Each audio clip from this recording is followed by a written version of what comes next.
This podcast is for informational and educational purposes only. It is not medical care or advice. Clinicians should rely on their own medical judgments when advising their patients. Patients in need of medical care should consult their personal care provider.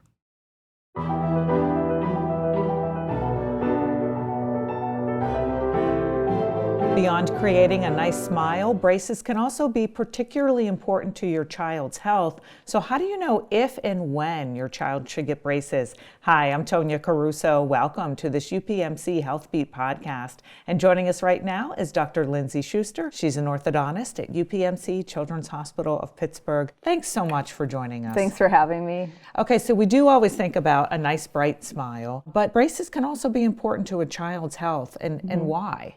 Absolutely. So it's not just about looks, it's about the function of the teeth as well. So if the bite is improper, sometimes it can actually damage the teeth or cause dental pain.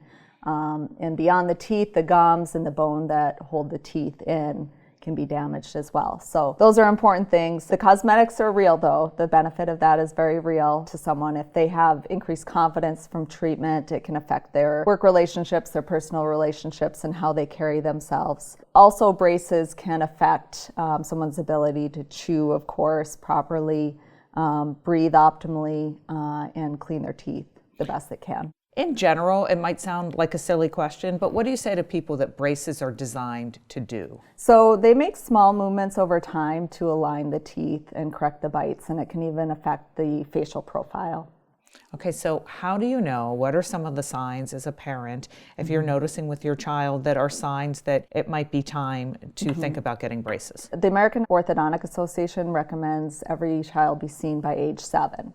So that's largely a screening visit. Sometimes people need early correction of bite issues that affect the way the jaws fit together, if there's severe dental crowding. But some signs might be if your child's simply self-conscious and they want to have the option of treatment, sometimes dental pain or other things. So is it one of these things that if your child is regularly going to the dentist, is it the dentist who then turns to the parent and says, sometimes it's probably time? Yeah, sometimes. So I think at this point, some of the referral patterns have shifted and patients self-refer. So I would just encourage a parent, if their children reach age 7, to seek orthodontic consultation. Okay, so you have the consultation. Is it automatically then that you would go right into treatment? Do things differ between boys and girls? And is there a typical age where you can say, this is typically the time that someone gets braces? There are growth differences between boys and girls. By age 7, generally, we have a number of adult teeth, so our back molars and our front teeth. So for early treatment, certain things can affect that. Typically, patients will have all their adult teeth by age 12 or so,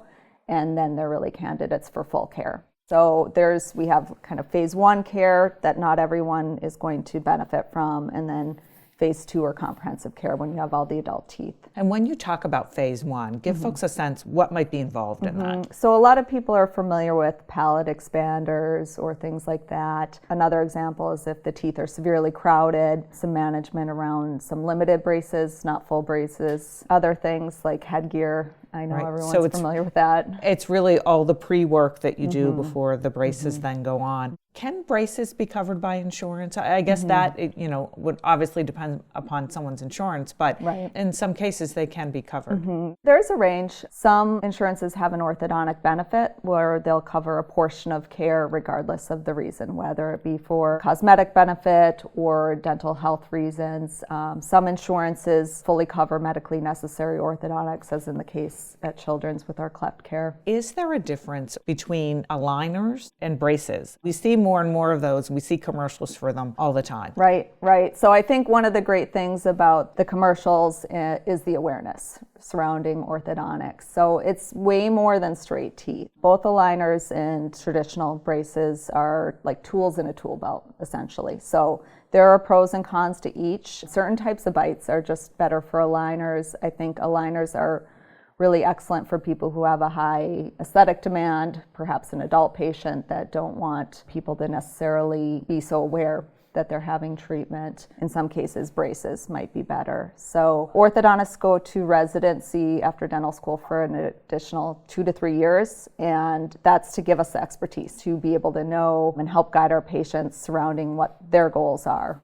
I would just say discuss it with someone's orthodontist and see, because there really are a lot of subtleties to it. And that really speaks to the way that you treat all of your patients. There is no one-size-fits-all solution, that every patient is individual, and there's always a conversation, and the parents and the patients are a part of this. When it comes to braces, again, individual by patient, is there a typical length of time that a child will be in braces? Right. Great question. So that all varies as well. So if someone's having the phase 1 early care, sometimes treatment can be up to a year or so. If someone's having comprehensive care, age 12, 13, 2 years is pretty typical, but it can be a year and a half, it can be 4 years even in some cases. It just depends. What can be, would you say, the most challenging thing for a child with braces? Right. So there are some habit things that we really need to enforce. Good brushing and flossing are always important for anyone, but especially more so with braces on, because food can get stuck more easily, plaque can get stuck more easily. So it can actually make someone more susceptible to getting cavities and gum problems if the good habits aren't already there. Other things are food, so sticky, chewy food, toffee, taffy, corn on the cob, gum, things like that.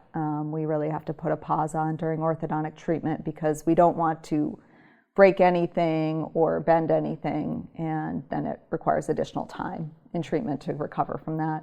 Right. And so your work extends way beyond the regular braces. Tell me about the work that you do there. Oh, thank you. Yes. So I'm with the cleft craniofacial team at Children's Hospital of Pittsburgh. So we work with a comprehensive team treating children who have birth differences with their face related to cleft lip and palate, other facial differences, car accidents, things like that. So we work with a team of speech therapists, surgeons, social support services, and many more. So the concept is that instead of the child having to seek care separately on multiple different visits, we're all in one spot to treat all of their needs. And so how did you choose? Did you know starting school No. this is where you wanted to end up? Walk me through your path of how you ended up there. In undergraduate, I knew I wanted to be an orthodontist. I spent it was one afternoon with an orthodontist, and he just seemed like he was having a lot of fun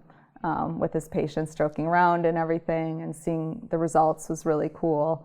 And then again, it was one single day in dental school. I was with a pediatric dental faculty member, and we had a rotation with the cleft team, and just seeing some of the patients and how grateful they were, seeing just the level of care provided, it was just really inspirational. I was in private practice for several years, and then I decided to go back to school for specific training. What's it like to work in a place like Children's? It's great. It's such a positive environment. It's just fun. I think orthodontist, we do see younger children, but with the cleft craniofacial center, we see some of our patients are 1 week old. So it's really rewarding to see them grow and the families grow throughout their whole lifespan. What would you say is the best thing about your job? What's a good day on the job? Often when patients get done with treatment, they're just very grateful. They're very relieved to be done with the course of care. They're very grateful. So all of the little notes and things that we get over the years, I definitely keep those. I really enjoy working with my orthodontic team and the relationships I have with them. I'd like to specifically thank them during this time, because we couldn't do it without them. They really render a lot of the care under our guidance. And also just being in academics, I get to travel and teach, so that's pretty exciting for me. The whole idea of the population that you're working with are children, do you think that it just in general makes everybody happier there? I think so, right. Kids are so honest. Just some of the things they say sometimes cracks you up, and it's just fun. I feel like it makes you younger to work with younger people. Yeah. And so to wrap up, what do you say to parents about things they should be thinking about and when it really is time to see if your child should get braces?